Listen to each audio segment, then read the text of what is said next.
السلام عليكم ورحمة الله.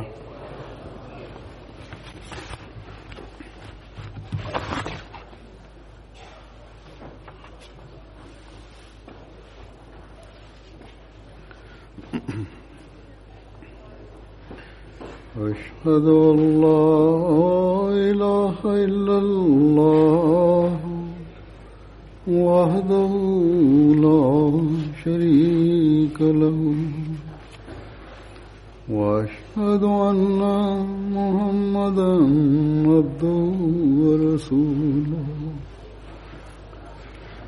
أما بعد فأعوذ بالله من الشيطان الرجيم بسم الله الرحمن الرحيم الحمد لله رب العالمين الرحمن الرحيم مالك يوم الدين إياك نعبد وإياك نستعين اهدنا الصراط المستقيم صراط الذين أنعمت عليهم غير المغضوب عليهم ولا الضالين.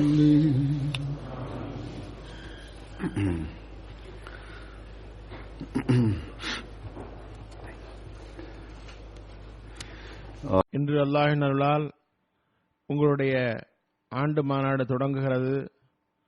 ஹதரத் மஸீஹ் மவ்ஊத் அலைஹிஸ்ஸலாம் மாநாட்டுக்கு மாசற்ற முறையிலான மார்க்க ஒன்றுகூடல் என்ற பெயரை வைத்தார்கள்.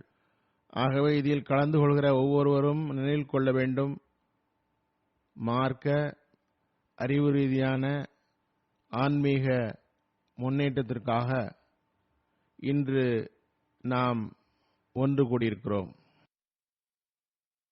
3 நாள் நாம் இதே சிந்தனையுடனும் கவலையுடனும் இங்கு ஒன்று கூட வேண்டும்.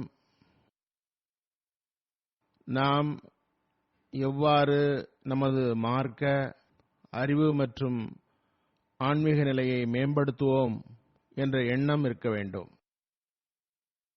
இந்த சிந்தனை இல்லாவிட்டால் இங்கு வருவது பயனற்றதாகும். இக்காலகட்டத்தில் உலகம் இறை மறந்து கொண்டிருக்கிறது.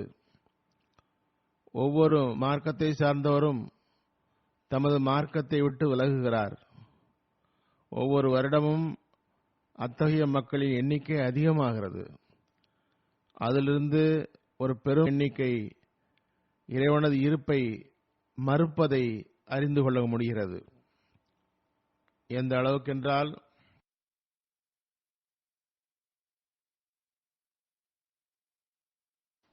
முஸ்லிம்களின் இருப்பு நம்மிடம் தெரிவிப்பதாவது, அவர்கள் பெயரளவுக்கு முஸ்லிம்களாக இருக்கின்றார்கள். உலகியல் சிந்தனைகள் அவர்களிடம் மிகைத்துள்ளது. இத்தகைய நிலையில் நாங்கள் காலத்தின் இமாமை ஏற்றுக்கொண்டுள்ளோம் என்று வாதம் செய்கிறோம். ஹதரத் நபிகள் நாயகம் ஸல்லல்லாஹு அலைஹி வஸல்லம் உடைய முன்னறிவிப்புக்கு இணங்க அல்லாஹ் இக்காலத்தில்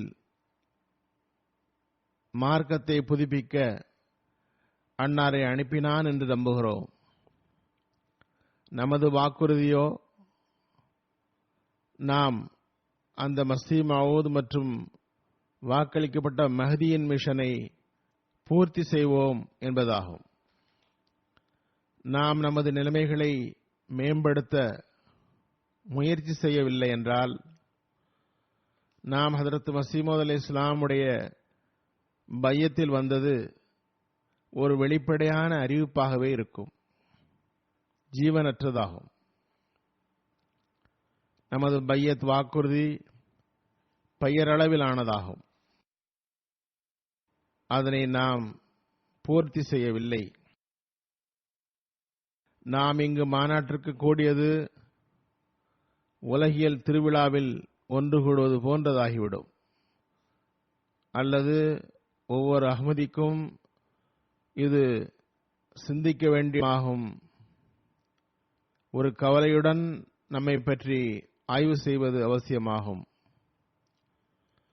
திருவிழா என்ற இந்த சிந்தனை இருக்குமென்றால் பயனற்றதாகும். ஹதரத் மஸீஹ் மவ்ஊத் அலைஹிஸ்ஸலாம் மாநாடு நோக்கங்கள் குறித்து நமக்கு முன் எடுத்து வைத்துள்ளார்கள். நாம் அதனை முன்வைத்து நம்மை ஆய்வு செய்ய வேண்டும். நாம் இந்த 3 நாட்களில் நோக்கங்கள் மட்டும் நிறைவேற்றினால் போதாது. மாநாட்டில் கலந்து கொள்பவர்களுக்காக ஹதரத் மஸீஹ் மவ்ஊத் அலைஹிஸ்ஸலாம் செய்த துஆக்களை பெறுபவர்களாக ஆக வேண்டும். அதனை நமது வாழ்வில் நிரந்தர அங்கமாக ஆக்க வேண்டும். நமது உலகையும் மறுமையையும் பெற்றடைந்தவர்களாக ஆக வேண்டும்.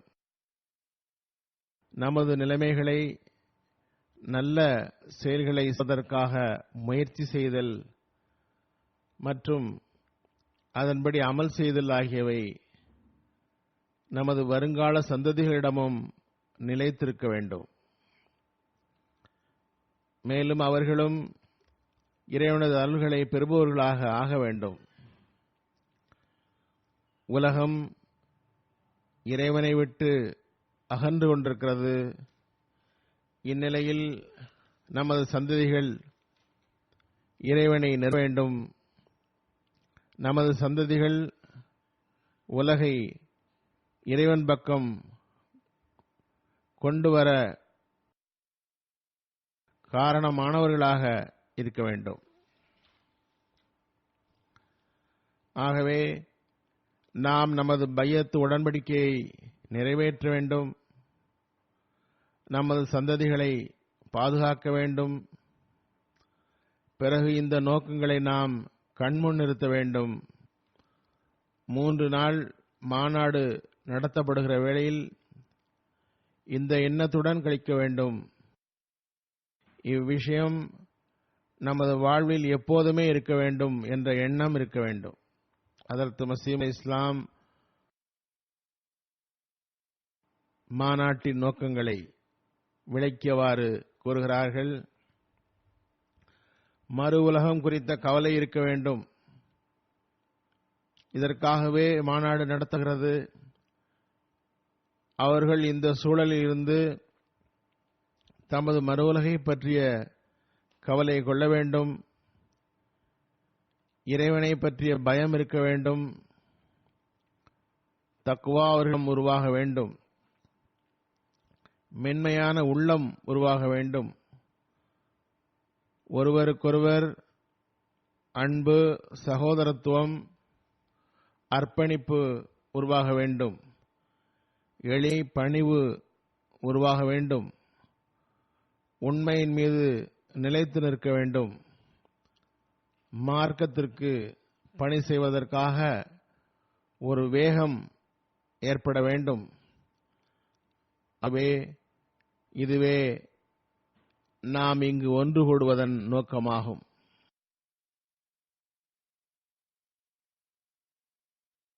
அன்னாரை ஏற்றுக்கொண்ட ஒவ்வொருவரும், ஆண், பெண், வாலிபர், வயோதர் அனைவருக்கும் அன்னாரது வழிகாட்டலுக்கு ஏற்ப ஆகிரத்து குறித்து எந்த அளவுக்கு கவலை இருக்க வேண்டும் என்றால், அதற்கு எதிரில் இந்த பொருள்கள் எந்த பொருட்டாகவும் இருக்கக்கூடாது.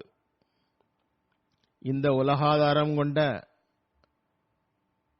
உலகில் வாழ்ந்து கொண்டிருக்கின்ற நிலையில் இது ஒரு பெரும் பணியாகும். இது ஒரு சேலஞ்ச் ஆகும். அதனை நிறைவேற்ற பெரும் ஜிஹாது செய்ய வேண்டியுள்ளது. ஆகிரத்துடைய கவலை ஏற்படுவதற்கு இறைவனுடைய இருப்பில் முழுமையான திட உறுதி இருக்க வேண்டும். இந்த உலகம் சில நாட்கள்தான். அதிகமதிகம் ஒருவர் 80 ஆண்டுகள் வாழலாம், 90 ஆண்டுகள் வாழலாம், ஒருவர் 100 ஆண்டு வாழலாம். ஆனால் இந்த காலமெல்லாம் கூட ஒவ்வொருவருக்கும் கிடைப்பதில்லை. மாறாக அதற்கு முன்னரே உலகை விட்டு சென்று விடுகிறார்கள். இதற்கு பிறகு ஆகிரத் வாழ்வு உள்ளது. அது நிரந்தரமானது. ஆகவே அறிவுள்ள மனிதன் தற்காலிக உலகை நிரந்தர பொருளுக்காக தியாகம் செய்வான். ஆனால் நடப்பது என்னவென்றால், நாம் இந்த தற்காலிக பொருளுக்கு, தற்காலிக வாழ்வுக்காக நிரந்தர வாழ்வை தியாகம் செய்து விடுகிறோம். பிறகு இந்த உலகியல்வாதிகள் தம்மை பெரிய அறிவாளிகள் என்றும் பேர் கருதுகின்றார்கள். எனவே ஒரு நம்பிக்கையாளர் இதற்கு நேர்மாறாக இருக்கவும் வேண்டும். அப்போதுதான் நம்பிக்கையாளர் என்று அழைக்கப்படுவார். அவர் தனது உள்ளத்தில் இறைவனது பயம் கொண்டவராக இருக்கிறார். அல்லாஹ்வின் அச்சம் அவரது மனதில் இருக்கும். அல்லாஹ்வின் மீது அன்பு எல்லா உலகியல் அன்பை விடவும் மிகைத்திருக்கும். அச்சம், பயம் ஆகியவை இறைவன் மீது ஏற்பட காரணம் மரணத்திற்கு பிறகுள்ள வாழ்வில் தண்டனை கிடைத்துவிடும் என்பதற்காகவன்று. மாறாக அதற்கு காரணம், எனது அன்பிற்குரிய இறைவன் என் மீது கோபப்பட்டுவிடக்கூடாது என்பதற்காக. இந்த அன்பின் உணர்வு இருக்குமென்றால் அப்போது மனிதன் இறைவனது கட்டளையின்படி அமல் செய்வதற்கு முயற்சி செய்வான். அவனது ஒவ்வொரு உலகியல் பணிகளும் ஆகிரத்தை முன்னிறுத்தியவாறு இருக்கும். எனது இறைவனே என்னை பராமரிக்கும் பணியை செய்கிறான் என்றும், எனது இறைவனே தனது நிஅமத்துகளை, அருள்களை வழங்குகிறான் என்றும் அவருக்கு ஒரு திட உறுதி இருக்கும். அதில் எல்லா வகை நிஅமத்துகளும் இருக்கும் என்றும், உலகியல் மற்றும் ஆன்மீக நிஅமத்துகளும் அதில் அடங்கும் என்றும் கருதுவார். நான் அவனது வணக்கத்தின் உரிமையை நிலைநாட்டி வந்தால், அந்த இறைவனை எல்லா அருள்களின் அரசன் என்று கருதியவாறு அவனுக்கு முன் குனிபவனாக இருந்தால்,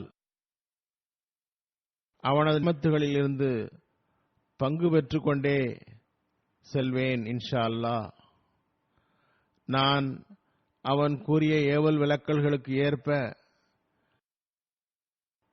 வாழ்வை கழித்து வந்தால், அவனது அருள்களுக்கு வாரிசாகிக் கொண்டிருப்பேன். அல்லாஹுக்கு முழுமையாக கட்டுப்பட்டவாறு, தக்வாவின் மீது நிலைத்து நின்றவாறு, அவனுடைய உரிமை மற்றும் அவனுடைய அடியார்களின் உரிமையை வழங்கி வந்தால், அவன் என்னுடன் திருப்தி கொள்வான் என்ற இந்த சிந்தனை இருக்குமென்றால், அதற்கு ஏற்ப அமல் இருக்குமென்றால், நிச்சயமாக அல்லாஹ் வாக்குறுதிக்கு ஏற்ப அவனது வெகுமதிகள் மற்றும் அருள்களை பெறுபவராக நம்மை ஆக்கிவிடும். இவர்களே தக்வாவின்படி செல்பவர்களாக இருப்பர். அவர்கள் அல்லாஹ்வின் எல்லா கட்டளைகளின்படியும் அமல் செய்பவர்களால் அவர்களின் உள்ளம் மென்மையாக இருக்கும். அவர்களின் உள்ளத்தில் எப்போதும் இறைவன் இருக்கிறான். இவர்களிடம் ஒருவர் மற்றவரிடம் இறைவனுக்காக அன்பு காணப்படும். அவர்களின் அன்பும் சகோதரத்துவமும் சொந்த நோக்கங்களுக்காக இருப்பதில்லை. மாறாக முழுக்க முழுக்க இறைவனுக்காக இருக்கிறது. அவர்கள் தக்வாவின்படி செல்பவர்களாக இருப்பர். அவர்களிடம் பணிவு காணப்படும். பணிவின் தரத்தை தகுதி வித்தியாசப்படுத்தி செல்வந்தரிடம் அவருடைய செல்வத்திற்காக காட்டுவதில்லை. அவர்களிடம் அவர்கள் பெரிய மனிதர்கள் என்பதற்காக பணிவு காட்டுவதில்லை. அவர்கள் திகில் ஏற்படுத்தக்கூடியவர்கள், உலகியலில் பெரியவர்கள் என்பதற்காகவன்றி இலைகளிடம் கூட பணிவுடன் நடந்து கொள்வர். இத்தகையவர்களே உண்மையின் மீது எப்போதும் நிலை நிற்பவராவர். அவர்கள் நேர்மையான பேச்சுதான் இறைவன் வரை கொண்டு சேர்க்கும் என்று அறிந்திருப்பர். பொய் இணை வைப்பின் பக்கம் எடுத்துச் செல்லும் ஆகிரத்துடைய கவலை இருந்தால், இறைவன் மீது பயம் இருந்தால் தக்வாவின் உண்மையை அறிவர். பிறகு ஒருவர் நம்பிக்கையாளர் என்று கூறிக்கொண்டு பொய் எவ்வாறு பேச முடியும்? இந்நிலையை பெறுபவர் மற்றும் நன்மையின் ஜீவனை உணர்ந்தவர் மார்க்கத்தின் பணியில் உண்மையிலேயே வேகமாக இருப்பார். அதுவன்றி தொண்டுகளும் கூட சுயநலமாயிடும். நாம் பார்க்கிறோம், முஸ்லிம்களிடம் நூற்றுக்கணக்கான அறிஞர்கள் உள்ளனர். அவர்கள் மார்க்கத்தின் பெயரால் வேகமாக தென்படுவார்கள். உள்ளுக்குள் மார்க்கத்தின் பெயரால் அநீதி இழைப்பவர்களாவர். அவர்களிடம் தக்வாவின் குறைபாடு உள்ளது. அவர்களிடம் இறை அச்சம் தென்படுவதில்லை. அவர்களுக்கு ஆகிரத்தை விட உலக பயன்கள் கண்ணியத்திற்குரியவை. பெயரோ இறைவன் மற்றும் ஆகிரத் என்று கூறுகின்றனர். ஆகவே இந்த விஷயங்களில் உயிர் அவசியமாகும். ஹதரத் மஸீஹ் மவ்ஊத் அலைஹிஸ்ஸலாம் இதனையே நம்மிடம் உருவாக்க விரும்பினார்கள். வெறும் பேச்சு மட்டும் கூடாது, ஆன்மா இருக்க வேண்டும், சத்து இருக்க வேண்டும். இந்த விஷயங்களை நாம் கண்முன் நிறுத்தியவாறு நாம் நம்மை ஆய்வு செய்ய வேண்டும். இந்த எண்ணத்தில் நாம் மாநாட்டில் பங்கு கொள்கிறோமா? நமக்குள் இவற்றை பெறுவதற்காக துடிப்பு உள்ளதா?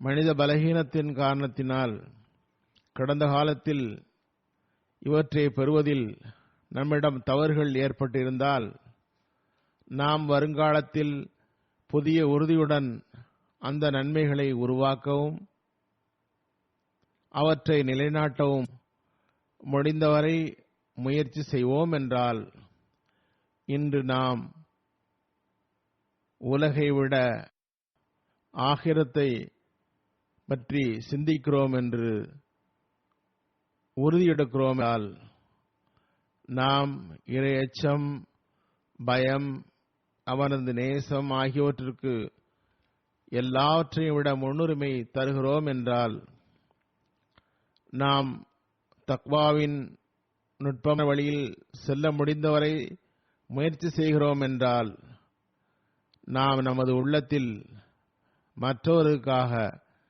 மென்மையை உருவாக்குவோம் என்றால், நாம் ஒருவருக்கொருவர் அன்பு, சகோதரத்துவம் ஆகியவற்றை அதிகப்படுத்தி அந்த அன்பு சகோதரத்துவம் விஷயத்தில் ஒரு முன்மாதிரியாக இருக்கின்றோம் என்றால், பணிவு மற்றும் விருந்தோம்பலில் முன்னேறுவோம் என்றால், உண்மை நேர்மையான பேச்சு நமது சிறப்பு பண்பாக ஆகிவிடும் என்றால், ஒவ்வொருவரும் இந்த அஹ்மதி உண்மையில் நிலைநிற்கிறார், உண்மை பேசுகிறார், அதற்காக எந்த நஷ்டத்தையும் சகித்துக் கொள்கிறார் என்று கூறுகிறார்கள் என்றால், மார்க்க பணிக்காக அவரது வேகம் ஒரு முன்மாதிரியாக இருக்கிறது என்றால், அதற்காக முன்னர் அதிகமாக தமது சுற்றுப்புறத்தில் உள்ள ஒவ்வொருவரிடமும் கொண்டு சேர்க்கவும் அவர் முயற்சி செய்வார். அவர்களுக்கு உண்மையான இஸ்லாம் என்ன என்று அவர் கூறுவார். நாம் இந்த உறுதிமொழியை நாம் நிறைவேற்றினோம் என்றால், நமது வாழ்வை அதற்காக ஆக்கிக் கொள்கிறோம் என்றால் பிறகு நிச்சயமாக நாம் பையத் உடன்படிக்கையை நிறைவேற்றிவிட்டோம். வாருங்கள், நாம் இந்த விஷயங்களை பெறுவதற்காக இவற்றை நமது செயல் ஈடாக ஆக்குவோம். ஆகிரத்தின் கவலையும் அல்லாஹ்வின் பயமும் கொண்டவராக ஆவோம். இத்தகையோர் தமது வணக்க வழிபாடுகளில் கவனம் செலுத்துவர்.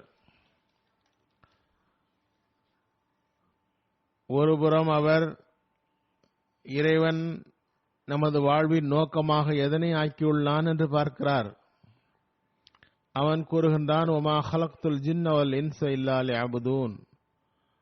ஹஜ்ரத் மஸீஹ் மவ்ஊத் அலைஹிஸ்ஸலாம் இந்த வசனத்தின் பொருளை இவ்வாறு கூறுகின்றார்கள்: நிச்சயமாக நான் மனிதனையும் ஜின்னையும் படைத்தது அவர்களை கண்டறிவதற்காகவும் என்னை வணங்குவதற்காகவுமே ஆகும். ஆகவே இந்த வசனத்தின்படி மனிதனது நோக்கம் இறைவனை வணங்குவதும் இறை ஞானம் பெறுதல், இறைவனுக்காக ஆகிவிடுதல் ஆகும்.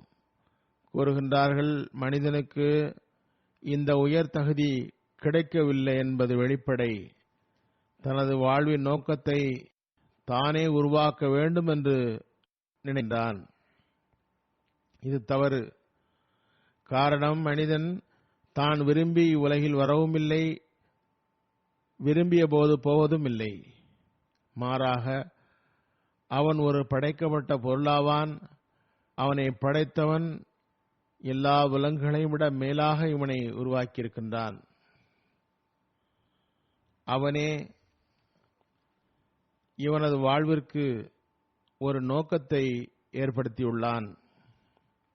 மனிதன் இந்த நோக்கத்தை புரிந்தாலும் சரி, புரியாவிட்டாலும் சரி, மனிதனின் பிறப்பின் நோக்கம் சந்தேகமின்றி இறைவனை வணங்குதல், இறைவனது ஞானம், இறைவனிடம் மாய்ந்து விடுதல் ஆகியவையாகும்.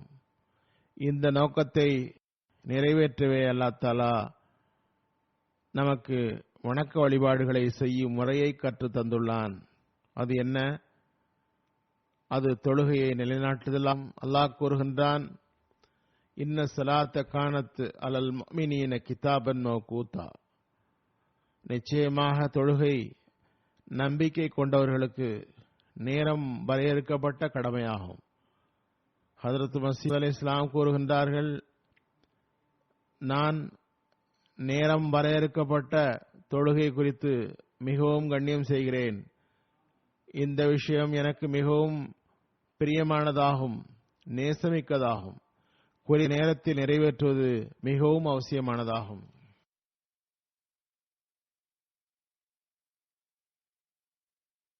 ஆனால் நாம் இக்காலத்தில் பார்க்கிறோம், சிறு சிறு விஷயத்திற்காகவெல்லாம் நேரத்தில் போதை பெரும்பாலார் அலட்சியம் செய்கிறார்கள்.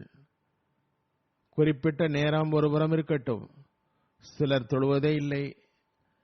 5க்கு பதில் 3, 4 தொழுகிறார்கள், சோம்பல் காட்டுகிறார்கள். ஆனால் அல்லாஹ் தஆலா நம்பிக்கை கொண்டவர்களுக்கு தொழுகையை பாதுகாக்குமாறு கூறுகின்றான். அல்லாஹ் கூறுகின்றான், ஹாஃபிது அல ஸலவாத்தி வ ஸலாத்தில் உஸ்தா. தொழுகைகளையும் நடுத்தொழுகையையும் பேணுங்கள். ஆனால் நம்மில் சிலர் தொழில்கள், பணிகளின் காரணத்தினால் லுஹர் அசர் தொழுகைகளை வீணாக்கி விடுகின்றார்கள். டிவி புரோகிராம்கள் அல்லது மாலையில் தமது சொந்த புரோகிராம்களின் காரணத்தினால் மக்ரிப் தொழுகைகளை வீணாக்கி விடுகிறார்கள். தூக்கத்தை காரணம் காட்டி ஃபஜ்ர் தொழுகையையும் வீணாக்கி விடுகிறார்கள். ஆகவே நாம் அல்லாஹ்வின் கட்டளைப்படி அமல் செய்கிறோமா இல்லையா என்று ஒவ்வொருவரும் ஆய்வு செய்ய வேண்டும். ஜமாத்தின் குறிப்பான புரோகிராம்கள் மற்றும் ரமலான் மாதத்தில் ஜமாத்துடன் தொழுதுவிட்டு அல்லாஹ்வின் கட்டளையின்படி அமல் செய்துவிட்டதாக கருதுகின்றனர். மற்ற நாட்களில் நாம் எப்படியோ அமல் செய்தாலும் சரி, செய்யாவிட்டாலும் சரி, எதுவும் ஆகாது என்று நினைக்கிறார்கள். ஆனால் கேளுங்கள், இதனை கவனியுங்கள். தொழுகையின் முக்கியத்துவத்தை விளக்கியவாறு அல்லாஹ் மற்றும் அவனது ரசூல் என்ன கூறுகிறார்கள்? அல்லாஹ் கூறுகின்றான், இன்னமா யாமுரு மசாஜித் அல்லாஹி மன் ஆமன பில்லாஹி வல் யௌமில் ஆகிரி. அல்லாஹ்வின் பள்ளியை நிரப்புபவர்கள் அல்லாஹ்வின் மீது ஈமான் கொள்பவர்களும் ஆகிரத் நாளின் மீது ஈமான் கொள்பவர்களும் ஆவர். ஹதரத் நபிகள் நாயகம் ஸல்லல்லாஹு அலைஹி வஸல்லம் கூறுகின்றார்கள், ஒருவரை பள்ளிக்கு வந்து தொழுதுவிட்டு செல்பவராக கண்டால் அவர் நம்பிக்கை கொண்டவர் என்பதற்கு சாட்சி கூறுங்கள். காரணம், அல்லாஹ் கூறுகின்றான், அல்லாஹுடைய பள்ளியை நிரப்புபவர்கள் அல்லாஹ் மற்றும் ஆகிரத் நாளின் மீது ஈமான் கொள்பவர்கள் ஆவர் என்று சொல்வதென்றால் அனைவரும் தம்மை ஈமான் கொண்டவர் என்று கூறுவர். ஆனால் அல்லாஹ் மற்றும் அவனது ரசூலின் பார்வையில் நம்பிக்கை கொண்டவர் என்பவர் அல்லாஹுவின் வீட்டை நிரப்புபவர் ஆவர். காரணம், அவருக்கு அல்லாஹின் மீதும் ஆகிரத் நாளின் மீதும் ஈமான் இருக்கிறது. இதில் ஒரு விஷயம் தெளிவாகிவிட்டது. பள்ளிக்கு வருவது மட்டும் போதுமானதில்லை, மாறாக அல்லாஹ் மற்றும் மறுமை நாளின் மீது ஈமான் கொண்டதன் உணர்வு வர வேண்டும். இந்த உணர்வு கொண்டவரிடம் அல்லாஹ்வின் பயம் இருக்கும். அவர் பள்ளியில் வந்து குழப்பத்தை ஏற்படுத்த மாட்டார். எவரது தொழுகை அவரது அழிவுக்கு காரணமாக இருக்குமோ அத்தகையவருடன் இணையவும் மாட்டார். அல்லாஹ்வின் திருப்தியை பெறுவதற்கு பதில் அத்தகைய தொழுகையாளி அல்லாஹ்வின் கோபத்தின் முகத்தை பெறுவாரா? இல்லை. அத்தகையோர் உண்மையான தக்வா உள்ளவராக இருப்பர், ஆகிரத் நாள் குறித்து சிந்திப்பவராக இருப்பர், அல்லாஹ்வின் பயம் கொண்டவராக இருப்பர். அவர்களின் உள்ளம் மென்மையாக இருக்கும். அவர்களிடம் அன்பு, நேசம், சகோதரத்துவம் இருக்கும். அவர்களிடம் பணிவு காணப்படும். அவர்கள் உண்மையின் மீது நிலைத்து நிற்பார்கள். அவர்கள் இஸ்லாத்தின் அமைதி நிறைந்த போதனையை தப்லீக் செய்வர். அவர்களின் பள்ளிகள் பயப்படத்தக்கதாக இருப்பதில்லை, குழப்பத்தின் இடமாகவும் இருப்பதில்லை. எனவே அல்லாஹ் கூறுகின்றான், நீங்கள் எத்தகைய பள்ளியில் தொழ நிற்க வேண்டும் என்றால் அதன் அடிப்படை தக்வாவை கொண்டிருக்க வேண்டும். அது குழப்பம், கிளர்ச்சியின் நோக்கத்தில் கட்டப்பட்டதாக இருக்கக்கூடாது. எனவே தக்வாவில் நிலைத்து நின்றவாறு மஸ்ஜிதுகளை நிரப்புகின்றனர். அவர்கள் அல்லாஹ்வின் உரிமையையும் நிறைவேற்றுகின்றனர், அடியார்களின் உரிமையையும் நிறைவேற்றுகின்றனர். அத்தகைய மக்களுக்கு நற்செய்தி கூறியவாறு ஹதரத் நபிகள் நாயகம் ஸல்லல்லாஹு அலைஹி வஸல்லம் கூறுகின்றார்கள், கியாமத் நாளில் அல்லாஹ் தஆலா முதலாவதாக மனிதனை பற்றி மலக்களிடம் சொல்வான், நீங்கள் அவனது தொழுகைகளை பாருங்கள். முதலில் அடியான் தொழுகிறானா இல்லையா என்று பாருங்கள். அவன் தொழுகை முழுமையாக இருந்தால் அவரது பெயர் தொழுகை முழுமையானதாக எழுதப்படும், கணக்கு தெளிவாகிவிடும். மேலும் வருகிறது, தொழுகையில் குறைவு இருந்தால், கடமையான தொழுகைகளில் குறைவு இருந்தால் அவரை பற்றி கூறப்படும், அவரது உபரி வணக்கங்களை பாருங்கள். ஃபர்தில் ஏதாவது குறை இருந்தால் அதனை நஃபில் மூலமாக முழுமை செய்யுங்கள். ஆகவே அல்லாஹ் இங்கு கூறுகின்றான், எனது அடியான் முயற்சி செய்து தனது அடிமைத்தன்மையை காட்டுவான் என்றால் அவனது வணக்கத்தின் உரிமையை நிறைவேற்றுபவனாவான். பிறகும் கூட மனித பலகீனத்தால் பலகீனம் ஏற்பட்டுவிட்டால் சில நேரங்களில் அதனை மன்னிக்கவும் அடியான் நற்செயலின் எடையை அதிகமாக்குவதற்காகவும் அவனுடைய ரஹ்மத்துடைய நடைமுறையை காட்டியவாறு அல்லாஹ் அவனது நஃபில்களை ஃபர்துகளின் மீது போட்டு ஃபர்தை முழுமை செய்து விடுகின்றான். இங்கு பாருங்கள், நஃபில் தொழுபவர்கள் குறிப்பாக இறைவன் மீது பயம் உள்ளவர்களாக இருப்பர். நஃபில் என்பது வெளியில் வந்து தொழுவதற்கு பெயர் அல்ல, அது மறைமுகமாக தொழப்படுகிறது, தனியாக தொழப்படுகிறது. பிறகு அல்லாஹ்வின் பயமுள்ளவர் அவ்வாறு செய்வார். அவரே அல்லாஹ் எனது அடியார் என்று கூறுகின்றான். அந்த அடியார்களிடம் தவறு ஏற்படுகிறது, ஆனால் அந்த தவறு நிரந்தரமாக தொடர்வதில்லை. அந்த தவறுகளை களைய முயற்சி செய்கிறார். இதுவே அல்லாஹ்வின் ரஹமத்தான நடைமுறையாகும். ஒருபுறம் தொழுகை சாதாரண விஷயம் அல்ல என்று கூறிவிட்டான். அது குறித்தே முதலில் விசாரிக்கப்படும். எனவே அதனை நிறைவேற்றுவதில் கவனம் செலுத்துங்கள். கூடவே கூறினான், நீங்கள் தக்வாவின்படி நடந்தவாறு அடிமைத்தனத்தின் உரிமையை நிறைவேற்றவும் முயன்றால் பிறகு உபரி வணக்கங்களையும் செய்வீர்கள். அதன் கூலி கடமையானதற்கு சமமாக ஆகிவிடுகிறது. பிறகு நான் உங்களை மன்னிப்பின் போர்வையில் எடுத்துக்கொள்வேன். எங்கு நற்செய்தி இருக்கிறதோ, மன்னிப்பின் நக்கி ஓட்டப்பட்டுள்ளதோ, அங்கு அல்லாஹ் உபரி வணக்கங்களின் மீது கவனமூட்டியுள்ளான். ஆகவே நம்பிக்கை கொண்டவர் என்பவர் அல்லாஹ்வின் பயத்தை உள்ளத்தில் கொண்டவாறு அவனது அலை ஈர்ப்பதற்காக தமது பள்ளிகளின் பக்கம் கவனம் செலுத்துகின்ற வேளையில், தமது ஃபர்துகளின் பக்கம் கவனம் செலுத்துகிற வேளையில் உபரி வணக்கங்களின் மீதும் கவனம் செலுத்த வேண்டும். அதன் மூலம் அவரது ஃபர்தின் குறைகள் நிறைவேறுகின்றன. இவர்களே உண்மையில் அல்லாஹ்வின் பயம் கொண்டவர்களாவர், தக்வாவின்படி நடப்பவர்களாவர்.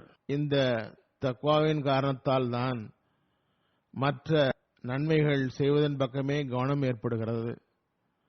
அவர்களின் உள்ளம் ஒருவர் மற்றவரின் மீது மென்மையாகிறது. ஒருவர் மற்றவரிடம் பதிலடி கொடுப்பதற்கு பதில் ஒருவர் மற்றவர் மீது மன்னிப்பின் மீது கவனம் செலுத்துகிறார். அல்லாஹ்வின் நேசத்தை பெறுவதற்காக ஒருவருக்கொருவர் அன்பு நேசத்துடன் நடந்து கொள்கின்றார்கள். அவர்களின் உள்ளத்தில் பணிவு ஏற்படுகிறது. ஒருவர் மற்றவருக்காக தியாகத்தின் ரூஹை உருவாக்குகின்றனர். இதன் அடிப்படையில் ஒவ்வொருவரும் தம்மை ஆய்வு செய்து பார்ப்பது அவசியமாகும். நம்மிடம் இந்த விஷயங்கள் இருக்கின்றனவா? ஒருவர் உண்மையான வணக்கவாளி ஒவ்வொரு நன்மையையும் கடைபிடிக்க முயற்சி செய்கின்றார். ஒருவர் மீது தமது சகோதரர் மீது அன்பு உணர்வு இல்லை என்றால் அவரிடம் உண்மையான தக்வா இல்லை. அவரிடம் மென்மையான உள்ளம் இல்லையோ அவர் கவலைப்பட வேண்டும். எவரது வீட்டில் அவரது மனைவி மக்கள் அவரால் நெருக்கடிக்கு உள்ளாகின்றார்களோ அவரும் தக்வாவில் இருந்து வெறுமையாக இருக்கிறார். மனைவி தமது கணவர் பிள்ளைகளின் உரிமைகளை தரவில்லை என்றால், அனுமதிக்கப்படாத வேண்டுதல்களை வைக்கிறார் என்றால் அவரது உள்ளமும் தக்வாவில் இருந்து வெறுமையாக உள்ளது. எனவே ஒருவருக்கொருவர் உள்ள தொடர்பில் மென்மையை ஏற்படுத்துபவரே உண்மையான தக்வாவில் நிலை நிற்பவர் ஆவர். ஹதரத் நபிகள் நாயகம் ஸல்லல்லாஹு அலைஹி வஸல்லம் கூறுகின்றார்கள், கியாமத் நாளில் அல்லாஹ் தஆலா கூறுவான், எனது கம்பீரம் மற்றும் மகத்துவத்திற்காக ஒருவர் மற்றவர் மீது நேசம் கொண்டார்களே அவர்கள் எங்கே? இன்று எனது நிழலை தவிர வேறு நிழல் இல்லை. கியாமத் நாளில் வேறு நிழல் இல்லை. இன்று நான் எனது ரஹமத்தின் நிழலில் அவர்களுக்கு இடம் தருவேன். ஆகவே அல்லாஹ்வுக்காக அவனது நிலைகளை அமல் செய்வதற்காக ஒருவர் மற்றவர் மீது அன்பு நேச உணர்வு கொள்வார் என்றால் அவரே அல்லாஹ்வின் அன்பை ஈர்ப்பவர் ஆவார். இன்னொரு வார்த்தையில் கூறுவதாயின், எவர் இதனை செய்வதில்லையோ அவர் அல்லாஹ்வின் கோபத்திற்கு காரணமாக அமைவார். இந்த உயிரை நாம் நம்மிடம் உருவாக்க வேண்டிய தேவை உள்ளது.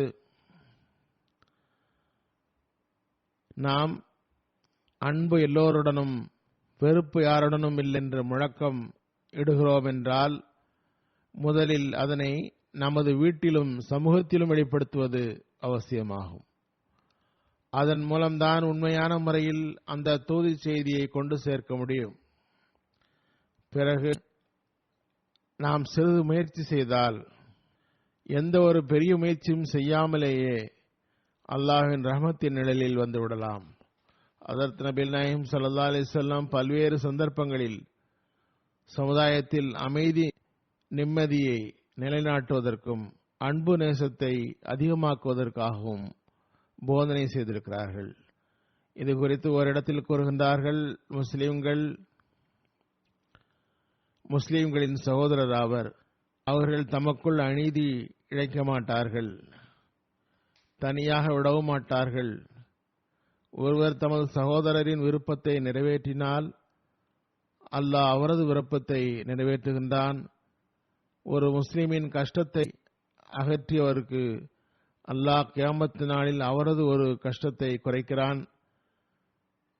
ஒருவரது குறையை மறைத்தால் அல்லாஹ் கியாமத் நாளில் அவரது குறையை மறைப்பான். ஆகவே அல்லாஹ் பல்வேறு வழிகளில் நம்மீது ரஹ்மத் மற்றும் பரிவின் பார்வையை செலுத்துகின்றான். நமது மன்னிப்புக்கு ஏற்பாடு செய்கின்றான். அந்த மனிதன்தான் தனது தகுதியற்ற ஆணவம் மற்றும் பிடிவாதத்தால் அல்லாஹ்வின் கோபத்தை ஏற்படுத்துகின்றான். ஆகவே இந்த மாநாட்டில் கலந்து கொள்ள வேண்டும் என்றும் நல்ல விஷயங்களை கேட்க வேண்டும் என்றும் வந்துள்ளோம். ஆகவே நாம் சிந்திக்க வேண்டிய இடமாகும். நாம் நமது உணர்வுகளை நன்மையின் பக்கம் குவித்தவாறு வந்துள்ளோம் என்றால் நாம் கவலை கொள்ள வேண்டிய இடமாகும். இந்த நிலையில் நாம் நம்மை ஆய்வு செய்ய வேண்டும், நம்மை புரிந்து கொள்ள முயற்சி செய்ய வேண்டும், அடியார்களின் உரிமையையும் நிறைவேற்ற முயற்சி செய்ய வேண்டும். மென்மையான உள்ளம், ஒருவருக்கொருவர் அன்பு, பணிவு, உண்மையை அறிய முயலுதல் தேவை. இதனை செய்ய வேண்டிய அவசியம். ஏனென்றால் நாம் ஹஜ்ரத் மஸீஹ் மவ்ஊத் அலைஹிஸ்ஸலாமுடைய பையத்தில் இணைந்துள்ளோம் என்பதற்காகவும் நம்மை நாம் புரிந்து கொள்ள முயற்சி செய்ய வேண்டும். இணை வைப்பிலிருந்து விலகுவதாகவும், தொழுகைகளை நிறைவேற்றுவதாகவும், ஃபர்து நபில்களை நிறைவேற்றுவதாகவும், பொதுவாக அல்லாஹ்வின் படைப்பினங்களுடன், குறிப்பாக முஸ்லிம்களுடன் எனது மன எழுச்சியினால் எந்த தொல்லையும் தரமாட்டேன் என்றும் உறுதியுள்ளோம். ஒருவருக்கொருவர் முஸ்லிம்களுக்காக என்றல்ல, ஜமாத் உறுப்பினர்களுக்குள் என்று கூட இல்லை. சரி, நமது வீட்டிலிருந்து ஆரம்பித்து ஒருவருக்கொருவர் தமக்குள் முஸ்லிம்களுக்காகவும் பொதுவாக படைப்பினங்களுக்காகவும் எல்லாரின் மீதும் நமது உள்ளத்தில் நேச உணர்வு ஏற்பட வேண்டும். மன எழுச்சியிலிருந்து விடுபட வேண்டும். நமது கீழுள்ளவர்களிடம் நன்னடத்தை காட்ட வேண்டும். ஒவ்வொருவருடனும் தமது நன்மைகளை குறித்து பார்க்க வேண்டும். பின்பற்றக்கூடியவர்களாக நாம் இருக்க வேண்டும். இவ்வாறு இதற்கு ஏற்ப நாம் அமல் செய்கிறோமா? இந்த தகுதி இருந்தால், மற்றவர்கள் பார்க்க முடிந்தால், பின்பற்ற முடிந்தால், அப்போதுதான் நாம் உண்மையான மோமினாவோம், அதன் உரிமையை நிறைவேற்றுபவராவோம். ஒரு நிபந்தனை என்னவென்றால், நாம் பையத் செய்திருக்கிறோம் என்றால் கர்வத்தை முற்றிலும் விட்டு விலகி எளிமை, பணிவு உள்ள வாழ்க்கையை வாழ வேண்டும். இந்த பணிவு, எளிமை உருவாக்குவது ஹஜ்ரத் மஸீஹ் மவ்ஊத் அலைஹிஸ்ஸலாமுடைய ஜல்சாவின் நோக்கங்களில் ஒரு நோக்கமாக குறிப்பிடவில்லை. மாறாக நம்மிடம் பையத்து உடன்படிக்கையில் ஒன்றாக இதை ஆக்கியிருக்கிறார்கள். நான் எளிமையாக பணிவுடன் வாழ்க்கை நடத்துவேன் என்று வாக்குறுதி வாங்கியிருக்கிறார்கள். ஆகவே இந்த உடன்படிக்கையை நிறைவேற்றுவது நமது கடமையாகும். இதுவே உண்மையின் பக்கம் முதல் அடியாகும். நாம் செய்த பையத்து உடன்படிக்கையில் நிறைவேற்றுங்கள். ஆகவே பையத்து உடன்படிக்கையை படித்து வர வேண்டும். பாருங்கள், நாம் உண்மையான முறையில் அதில் நிலைத்து நிற்கிறோமா? அதற்கு ஏற்ப நமது வாழ்வை கழிக்கின்றோமா? இல்லை என்றால் நாம் உலகத்தை சீர்திருத்துவதாக வாதம் செய்கின்றோமே, அது தவறாகும். முதலில் நாம் நம்மை சீர்திருத்த தேவை இருக்கிறது. அதுவன்றி நாம் சொல்வதொன்று செய்வது வேறொன்றாக இருக்கும். அல்லாஹ் இவர்களை விரும்பவில்லை. நமது அமல் நமது உண்மைக்கு பதில் நமது பொய்யை மெய்ப்பிக்கும். இவ்வாறு சொல்லுக்கும் செயலுக்கும் வித்தியாசம் இருந்தால் பிறகு மார்க்க சேவை செய்வதாக வாதம் செய்வது, அதற்காக வேகம் கொள்ளுதல் ஆகியவை போன்ற வழிபாடுகள் தவறானதாக ஆகிவிடும். நிச்சயமாக ஹஜ்ரத் மஸீஹ் மவ்ஊத் அலைஹிஸ்ஸலாம் உண்மையாளர் ஆவார்கள். அவர்களது வாதம் உண்மையானது. நிச்சயம் அல்லாஹ் அவர்களிடம் வெற்றி காண வாக்குறுதி தந்துள்ளான். நிச்சயமாக அவர்கள் அன்னாருக்கு களப்பற்றவர்களை கொண்ட ஒரு ஜமாத்தை தருவதாக வாக்களித்துள்ளான். ஆனால் நமது நிலை அவ்வாறு இல்லை என்றால் நாம் அதில் இணையமாட்டோம். அன்னாருடைய இயக்கத்திற்கு உதவி செய்பவர்களில் சேரவும் மாட்டோம். ஆகவே அந்த வாக்குறுதியின் பர்க்கத்துகளை பெறுவதற்கு நமது நிலைமைகளை ஆய்வு செய்வது அவசியமாகும். அன்னார் ஜல்சாவின் நோக்கங்களை கூறியுள்ளார்கள். அதில் கவனம் செலுத்துவது அவசியமாகும். நற்பேற்றால் ஜல்சாவில் 3 நாட்கள் நம்மை ஆய்வு செய்வதற்காக வருகின்றன.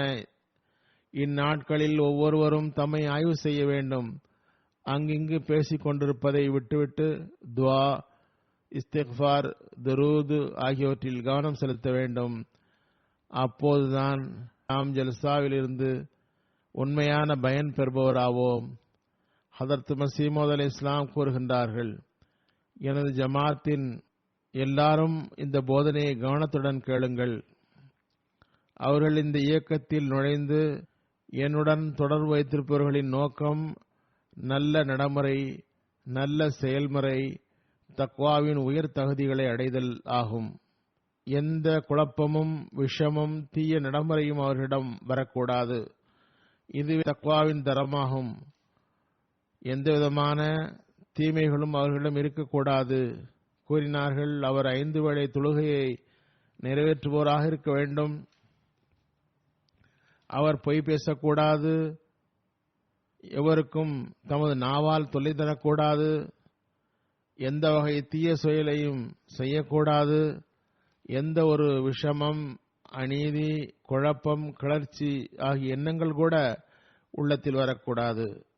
சுரமாக ஒவ்வொரு தீமைகளில், குற்றங்களில், பாவங்களில் இருந்தும் செய்யாமை, பேசாமை மற்றும் மன எழுச்சிகளில் இருந்து விலகியிருத்தல் இருக்க வேண்டும். இறைவனது தூயுள்ளமும் விஷமற்ற பணிவுமிக்க அடியாராகவும் ஆக வேண்டும். நீங்கள் எப்படி ஆக வேண்டும் என்றால், உங்கள் உள்ளம் தூயதாக இருக்க வேண்டும். உங்களிடம் ஒருபோதும் விஷமம் தலைதூக்காது. எப்போதும் பணிவுடன் இருக்க வேண்டும். தாழ்மை குணம் வேண்டும்.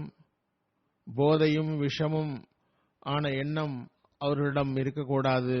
எல்லா மனிதரிடமும் அனுதாபம் அவரது நடைமுறையாக இருக்க வேண்டும். இறைவனை எப்பட வேண்டும்.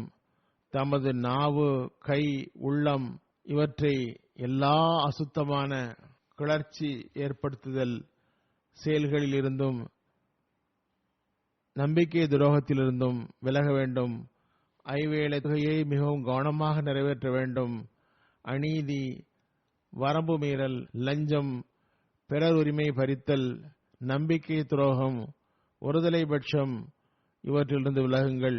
எந்த ஒரு கெட்டவர்களுடனும் இருக்காதீர்கள். கெட்ட சகவாசம் ஆகாது. இளைஞர்கள் நினைவில் கொள்ள வேண்டும். இளைஞர்களின் பெற்றோரும் நினைவில் கொள்ள வேண்டும். தமது பிள்ளைகள் இந்த சமூகத்தில் எந்த கெட்ட நட்புடனும் அமரக்கூடாது. பிறகு அவ்வாறே ஆகிவிடுவர். அந்த நட்பு எத்தகையது என்றால், முதலில் தெரியாமல் பிறகு அது தெரிய வந்தால், ஒருவர் ஒருவரிடம் உட்கார்கிறார், எழுகிறார், தொடர்பு கொள்கிறார் என்றால், அந்த நிலையில் அவரை இறை கட்டளைகளை பேணுபவராக காணவில்லை என்றால், அடியார்களின் உரிமையை பொருட்படுத்தாதவராக இருப்பதாக கண்டால், அநீதி இழைக்கக்கூடிய கெட்டவராக கண்டால், உங்கள் மீது கட்டாயமான விஷயம் அந்த தீயவரை உங்களை விட்டு அகற்றிவிட வேண்டும். நல்ல கூட்டாளி, நல்ல நட்பு வட்டம் இருக்க வேண்டும். கூறுகின்றார்கள், ஆபத்தானவர்களை விட்டு விலகுங்கள்.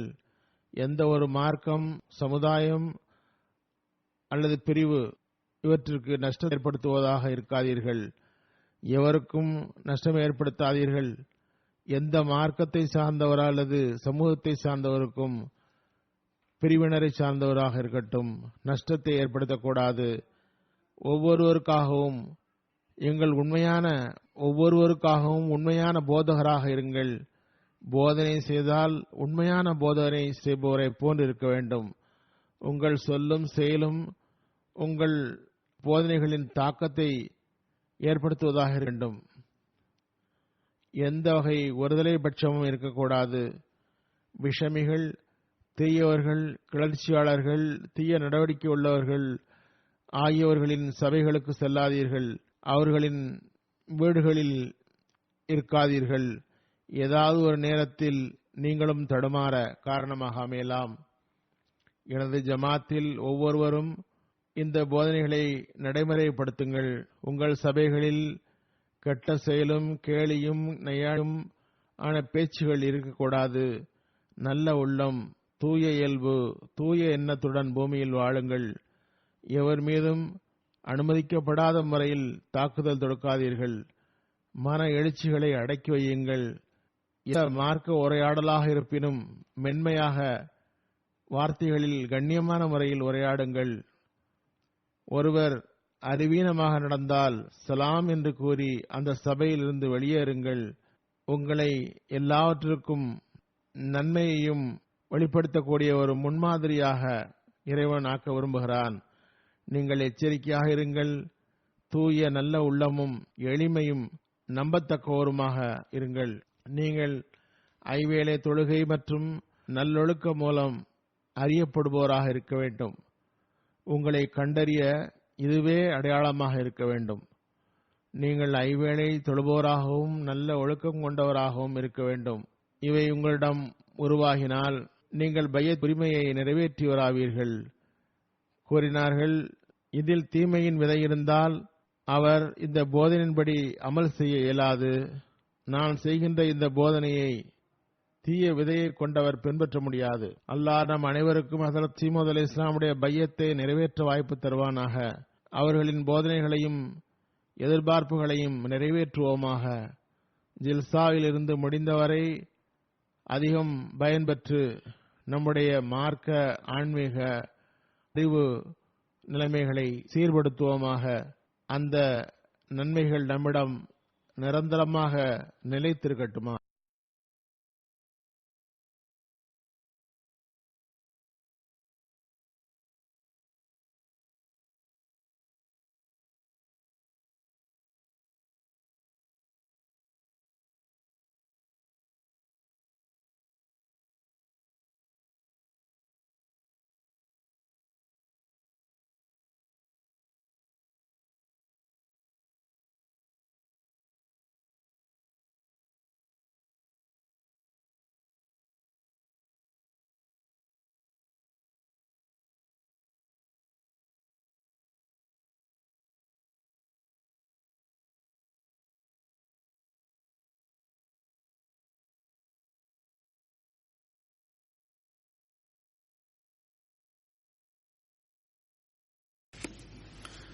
الحمد لله نحمده ونستعينه ونستغفره ونؤمن به ونتوكل عليه ونعوذ بالله من شرور أنفسنا ومن سيئات أعمالنا. من يهده الله فلا مضل له ومن يضلل فلا هادي له ونشهد أن لا إله إلا الله ونشهد أن محمدا عبده ورسوله. عباد الله رحمكم الله إن الله يأمر بالعدل والإحسان وإيتاء ذي القربى وينهى عن الفحشاء والمنكر والبغي يعظكم لعلكم تذكرون اذكروا الله يذكركم وادعوه يستجب لكم ولذكر الله أكبر